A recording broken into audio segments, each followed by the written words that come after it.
Hallelujah, praise Lord. फिर से एक बार धन्यवाद करती हूँ। किसी भाई ने मुझे ये प्रश्न पूछा है कि प्रभु यीशु मसीह हर वक्त दृष्टांत में क्यों बातें किया, जैसे कि मत्ती, मरकुस, लूका में हर जगह पे परमेश्वर ने दृष्टांत से बातें किया यीशु मसीह ने। तो मैं उस भाई को इसलिए वीडियो बना रही कि उस भाई को मैं मत्ती 13 में 10 लिखा है, चेलों ने पास आकर उससे कहा, तू लोगों से दृष्टांत में क्यों बातें करता है? उसने उत्तर दिया, तुमको स्वर्ग के राज्य की भेदों की समझ दी गई है, पर उनको नहीं। किसकी बात कर रहा है? जिनको परमेश्वर ने समझ दी है, वो हम लोग सब है। क्योंकि मूसा जब फिरौन के सेनाओं से, फिरौन से जब इजरायली लोगों को लेके आए बंधुआई से, तो वो लोगों के सामने परमेश्वर ने इतने सारे चमत्कार किए, उनको मन्ना खिलाया, बहुत कुछ किया, फिर भी वो लोग समझ नहीं पाए, वो बुद्धि नहीं था।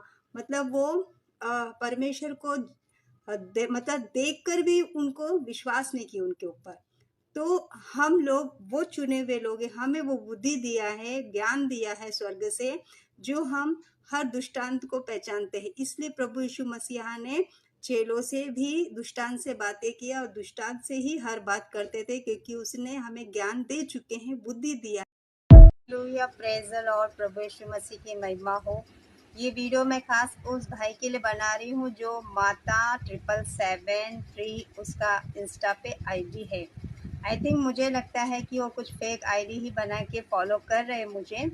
उन्होंने कुछ पर्सनल मैसेज करके, मतलब वॉइस जो रिकॉर्डिंग होता है वो भेजा मुझे गाली देकर कि जो भी मतलब हम प्रभु यीशु मसीह के प्रचार कर रहे हैं उसके खिलाफ अगेंस्ट बात करके।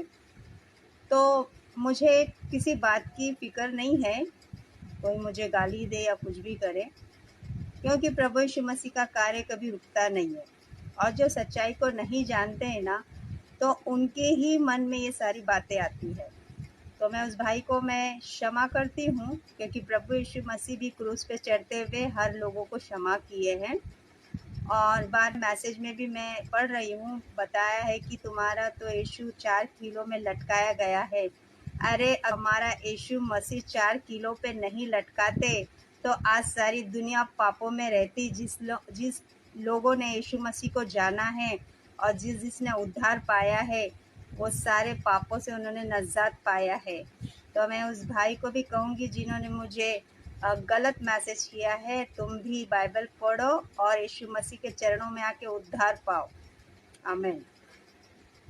हालेलुया, जय मसीह की। मैं अभी आपको एक बात बताना चाहूंगी।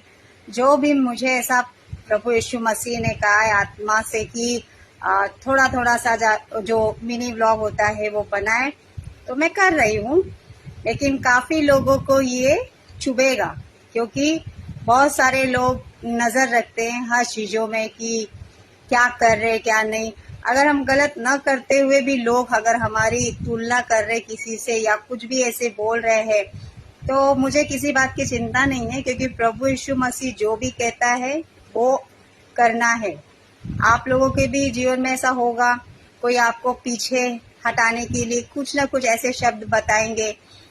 बाइबल के वचनों के द्वारा ही हम कर रहे हैं। हमारा रोजमर्रा का जीवन थोड़ा बहुत हम आपको शेयर कर रहे हैं उस जीवन से, कि मैं उसमें बता रही कि हमारी जो परिस्थिति, हमारा जो भी है, वो सब कुछ यीशु से छुपा हुआ नहीं है। यीशु के सामने खुली किताब है। तो लोग क्या करते हैं ना, दोगले जीवन जीते हैं कि वो आगे कुछ सामने दिखाते और पीछे कुछ। आप लोग कोई भी हो, लेकिन मेरा जो जीवन है प्रभु यीशु मसीह में पीछे भी वही है और आगे भी हम सामने भी वही दिखाते हैं, क्योंकि हमारा न्याय ना कोई इंसान नहीं करने वाला है, हमारा न्याय केवल परमेश्वर ही करने वाला है, क्योंकि हम सब कुछ वचनों के द्वारा ही बोलते हैं और करते हैं। जय मसीह की सभी को। आज प्रभु यीशु मसीह कुछ वचनों से आपसे बातें कर रहा है। अगर आप कोई दुविधा में है, कोई प्रॉब्लम में हो और या आपका विश्वास डगमगा रहा है, तो प्रभु यीशु मसीह आज आपसे कह रहा है, भजन संहिता 23 में लिखा है, अगर आप ये वचन को ग्रहण करोगे और खुद से ये बोलोगे इस वचन को, तो प्रभु आपके जीवन में जरूर काम करेगा। क्योंकि एक अगर कोई समझे किसी के मन में बोझ होता है, तो उसका कोई मित्र होता है, ऐसा लगता है कि वो अपने मित्र को कुछ बताए, तो उसका बोझ थोड़ा कम हो जाएगा, ऐसा उसको विश्वास होता है। तो मैं आपसे कह रही हूँ, ना दोस्त को, ना अपने रिश्तेदार को, ना किसी और व्यक्ति को आप अपना बोझ बताओ, श्री प्रभु यीशु मसीह को बोझ बताओ, क्योंकि ऐसा करने से आपका विश्वास बढ़ेगा और विश्वास से आप ये फिर वचन कह सकोगे कि प्रभु परमेश्वर मेरा चरवाहा है, मुझे कुछ घटी न होगी। वो मुझे हरी हरी चराइयों में बैठाता है और सुखदाई जल के पास ले चलता है। वो मेरे जी में जी ले आता है। धर्म के नाम के निमित्त वो मेरी अगुवाई करता है। चाहे मैं घोर अंधकार से भरी हुई तराई से होकर चलूं, तो भी हानि से न डरूंगा, क्योंकि तू मेरे साथ रहता है। तेरे सोटे और तेरे लाठी खाने से मुझे शांति मिलती है। तूने मेरे सताने वालों के सामने मेरे लिए मेज बिछाया है, भला, और तूने मेरे सर पर तेल मला है और मेरा कटोरा उमड़ रहा है। निश्चय भलाई और करुणा जीवन